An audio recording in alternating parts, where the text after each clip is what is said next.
नमस्कार के नए एपिसोड में आपका स्वागत है। जब अंबेडकर शूद्र वर्ण के निर्माण की प्रक्रिया को समझने के लिए डूब गए थे ग्रंथों में, शूद्र कौन थे? अंबेडकर ने इस पुस्तक को लिखा था।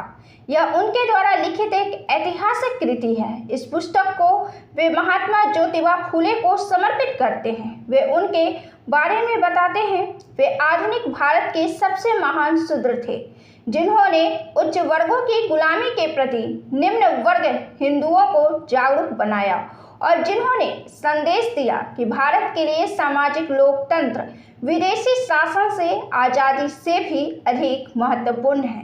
वे इस पुस्तक की प्रस्तावना में यह स्पष्ट करते हैं कि वे एक गैर ब्राह्मण विद्वान हैं। वे एक मानवीय समस्या के स्वाभाविक समाधान की तलाश में जुटे हुए हैं। अंबेडकर एक राजनेता के रूप में अपनी स्थिति के बारे में जानते थे और इसलिए वे सोचा था कि इस बात में कोई शंका न हो कि यह पुस्तक एक गैर ब्राह्मण के द्वारा लिखी गई है। वे ब्राह्मण की धार्मिक पुस्तकों का अध्ययन किया और कहा कि पवित्र पुस्तकें कल्पनाओं से भरी हुई है, जिनका मकसद राजनीतिक है, जिनकी संरचना पक्षपातपूर्ण है और उद्देश्य छल कपटपूर्ण है।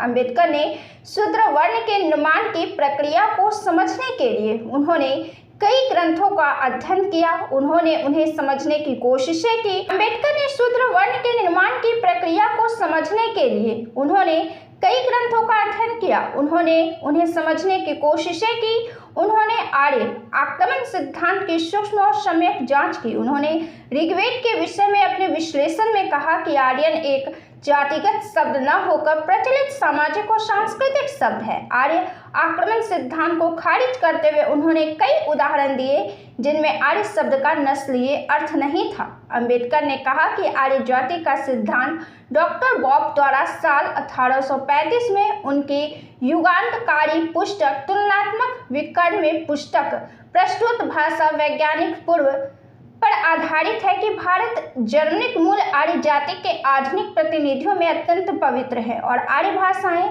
भारत में कैसे आई है। इस सवाल के उत्तर में केवल अनुमान के आधार पर ही यह कहा जा सकता है कि आर्य भारत के बाहर से आए होंगे।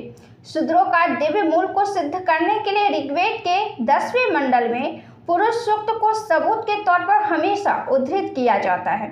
इसमें यह कहा गया है कि परमात्मा के शरीर से चारों वर्णों की उत्पत्ति हुई है। सिर से ब्राह्मण, भुजाओं से क्षत्रिय, पेट से वैश्य और पैरों से शूद्र।